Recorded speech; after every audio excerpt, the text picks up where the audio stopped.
Buenas muchachos, vamos a estudiar la dinámica de la partícula o la cinética de la partícula. Para poder estudiarla necesitamos conocer las tres leyes de Newton. La primera ley de Newton, como se le dice también el principio de inercia, es muy sencillo. Nos dice que un cuerpo va a permanecer en reposo o a velocidad constante si la sumatoria de sus fuerzas que actúan sobre este cuerpo es igual a cero. O sea que este bicho se mantiene en reposo o a velocidad constante. ¿Qué implica esto?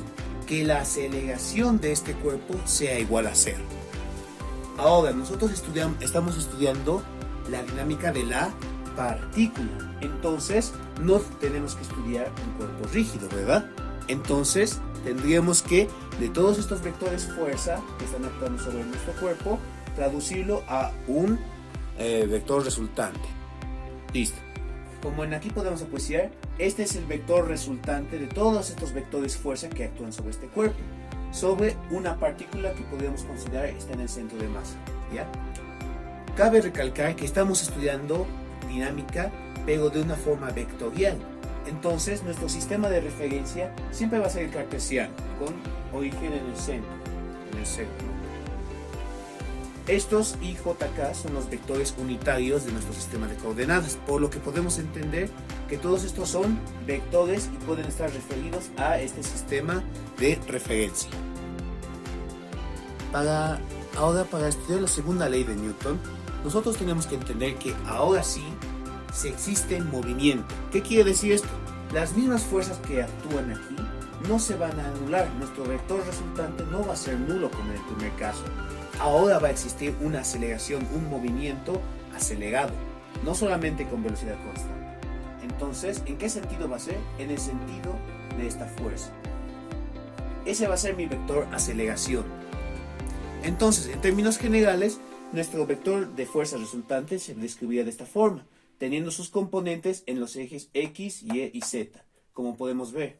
También el vector aceleración tiene sus componentes en cada cada eje de nuestro sistema coordenado, lo cual nos dice que ahora para la tercera ley de Newton, nosotros tenemos que entender que es únicamente el principio de acción y de reacción. ¿Qué quiere decir esto? Me podrían decir. Simplemente podemos entenderlo como de la siguiente forma. Tenemos dos objetos, en aquí dos cubitos, ¿no? Supongamos que estos dos cubitos se están uniendo en esta sección de aquí. Cuando esto sucede, los cubitos de masa M mayúscula y M minúscula, si los separamos un poco para poder apreciar de una forma más precisa, podemos entender que existe una fuerza de reacción que podemos llamar R. ¿Qué quiere decir esto? El efecto que tiene este bloque M sobre este M mayúscula es R, que es el vector fuerza de reacción. Es la reacción de M sobre M mayúscula. Y el efecto de M sobre M minúscula también va a ser otro vector, R mayúscula, que ambos son en sentidos contrarios, pero tienen la misma magnitud. Son vectores distintos, pero con la misma magnitud. Una relación que nos va a servir bastante para la resolución de problemas de dinámica va a ser la relación de las poleas, ¿ya? Pero lo que nosotros tenemos que entender es que hay dos tipos de efectos que tenemos que estudiar en las poleas. El efecto de las aceleraciones, lo que tiene que ver con las aceleraciones, las velocidades y los desplazamientos en las poleas, y las fuerzas, en este caso la tensión. Muy bien, tenemos nuestro modelo de poleas aquí y aquí.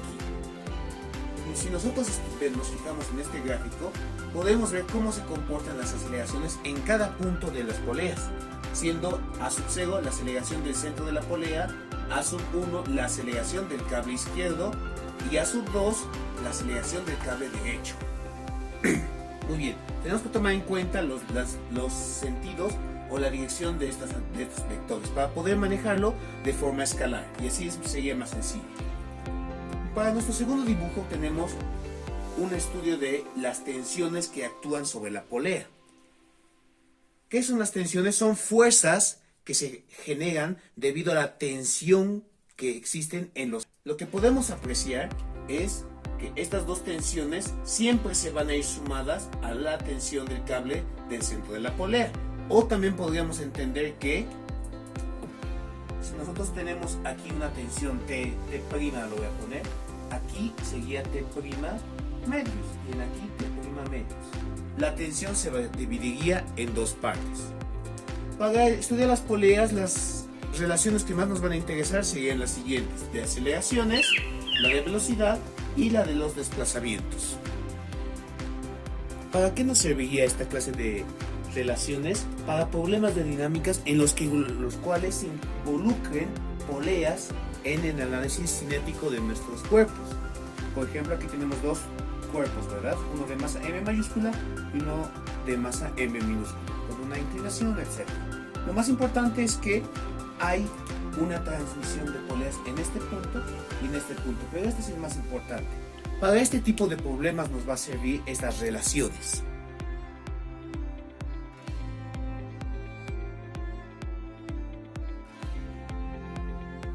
Bien, continuando vamos a realizar un ejemplo. ¿Qué quiere decir cada inciso? Para el inciso A nos pide allá las aceleraciones de cada bloque, ¿no? Entonces de estos bichos nos pide allá las aceleraciones. La aceleración del bloque A seguía en este sentido, ¿verdad? Vamos a trabajar como magnitudes únicamente. Y la aceleración del bloque B seguía en sentido vertical. Aceleración del bloque B. Vamos a manejar como una magnitud escalar. Listo. Ahora para el inciso B, las tensiones de cada cable. La tensión es distinta para cada cable. Eso tenemos que entenderlo muy bien. Para eso, una práctica que podemos hacer es seguir el cable. Para este cablecito, seguimos, pasa por todo esto y termina aquí. Todo este cable es el mismo. Por lo que vamos a entender de la siguiente forma. Aquí existe una tensión. Viene hasta acá y aquí existe otra tensión. Viene hasta aquí, es el mismo cable, entonces existe otra tensión. Viene por aquí, termina aquí, entonces existe otra tensión. ¿Se dan cuenta? También este seguía de la siguiente forma. Dos veces la tensión, obviamente referida del bloque B. Muy bien, ahora lo que proseguiría a hacer es hallar los diagramas de cuerpos libres para poder hallar la aceleración de cada bloque. Algo que tenemos que tomar en cuenta es que el problema nos dice que despreciemos todo tipo de rozamiento, por lo que nosotros entendemos que en todas las superficies en las que existe contacto, el coeficiente de rozamiento va a ser siempre cero. Es una superficie lisa, podríamos decir. Este bicho no va a tener ninguna resistencia en su movimiento. Para nuestros diagramas de cuerpo libre, lo que tenemos que tomar en cuenta es en qué sentido está la aceleración o el movimiento de cada bloque. Como pueden ver, en aquí la aceleración, su dirección de cada bloque es distinta, ¿verdad? Estos serían los diagramas de cuerpo libre para cada uno de nuestros bloques. Los pesos, que es la masa por la gravedad, siempre es en el sentido de la gravedad. Nosotros podríamos dibujar inclusive que la gravedad está siempre en este sentido. Entonces, como podemos ver, el bloque A está apoyado en una superficie. Aunque es lisa, va a existir una reacción normal a esta. Siempre las reacciones, por la tercera ley de Newton, van a ser perpendiculares a la superficie de contacto, siempre. Tenemos el peso, que sí es una fuerza interna de nuestro bloque. La tensión generada por el cable está aquí, en la dirección de la aceleración. Para el bloque B, tenemos que debido a esa polea, la de aquí en medio, teníamos dos veces esta tensión del cable, ¿verdad? Y como teníamos el cable mismo que incidía en el bloque B, una tercera tensión. Un truco que podemos utilizar es la sumatoria de fuerzas en un determinado eje. Yo voy a elegir, digamos, el eje X. Va a ser igual a la masa de ese objeto. Depende únicamente del objeto y la aceleración en ese mismo eje. Estaríamos cometiendo un error analizando las fuerzas, supongamos, en el eje y estudiando la aceleración en otro eje. Eso sería un error. Para esto, nosotros nos podemos trazar un sistema coordenado bidimensional, porque como podemos ver, nuestro problema es bidimensional. Ahora que hemos trazado nuestros ejes coordenados, según a nuestra conveniencia, En aquí yo voy a considerar para este diagrama de cuerpo libre la dirección en el eje X de esta forma positivo y hacia arriba los ejes Y positivos. Todo lo que sea en dirección contraria va a ser negativo. Ahora, como nosotros podemos ver, este bloque se está moviendo en este sentido, hacia abajo, entonces nos conviene poner nuestro sistema coordenado del eje Y hacia abajo como positivo y X hacia la derecha como positivo. Si nosotros eligiéramos este mismo sistema referencial Y positivos hacia arriba, nos va a salir lo mismo resultado. ¿De dónde obtuvimos estas ecuaciones? De la segunda ley de Newton. La sumatoria de las fuerzas en el eje X, que es el eje del movimiento, eso es lo importante. Tenemos que analizar la segunda ley de Newton en el eje donde se está desplazando nuestro objeto. Entonces, la sumatoria de fuerzas en el eje X. En el eje X únicamente está actuando la tensión y está en la misma dirección del eje X, entonces va a ser positivo. Iguala, la masa de A, estamos hablando del bloque A, entonces se mantiene. La aceleración en el eje X. En este eje X, ¿qué aceleración está actuando? Únicamente la aceleración del bloque A, entonces lo ponemos de esta forma. Sencillo, ¿verdad? Para el segundo bloque ya no tenemos que analizar el eje X, porque nuestro bloque se está moviendo en el eje Y. Entonces vamos a hacer sumatoria de fuerzas en el eje Y, va a ser igual a la masa del bloque B, porque estamos hablando del bloque B, o la aceleración en el eje Y que estamos estudiando. Muy bien, la sumatoria de fuerzas en el eje Y. Tenemos que tomar la convención que hemos tomado de signos. En el eje Y positivo, ¿qué fuerzas están actuando?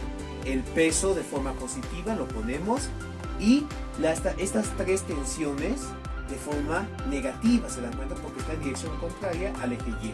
Entonces menos 3 veces la tensión. Igual a la masa de B por la aceleración en este eje, que seguía únicamente la aceleración del bloque B. Muy bien, muchachos. Vamos a analizar ahora esta polea. ¿Listo? Nosotros teníamos anteriormente esta relación para nuestras poleas, ¿verdad? De las aceleraciones, es lo que nos interesa estudiar ahora. Teniendo el punto central, este punto central, el punto 1 y el punto 2. Muy bien. Lo que nosotros tenemos encontrado ahora es el sentido de las aceleraciones que actúan sobre la polea. ¿Listo? Lo que tenemos que hacer es hallar nuestra relación de las aceleraciones. ¿Cómo vamos a hacer eso? Muy bien. Esta es nuestra relación anterior. Vamos a traducirla para nuestro problema. Aceleración en el punto central que seguía aceleración B. Listo. La aceleración A en el punto 1 va a ser la aceleración del bloque A. Listo. Ahora sí, esto es lo importante, muchachos. Más la aceleración del bloque 2. Pero si recuerdan, para esta formulita, nuestro polea tiene que estar en este sentido, ¿verdad? Y si se dan cuenta, aceleración en A coincide el sentido, aceleración en B coincide el sentido.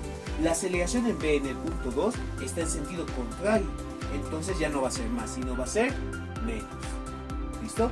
Y esta sería nuestra tercera relación, con nuestra tercera ecuación para poder resolver este sistema. Tendríamos las siguientes relaciones. La aceleración, obviamente, la aceleración del bloque B seguía de la siguiente forma. Reemplazando datos nos quedaría de la siguiente forma. Y eso serían las respuestas de mi problema. Estos dos seguían del inciso A y este seguía el inciso B. Espero que haya quedado claro, muchachos. Nos vemos en un siguiente ejemplo.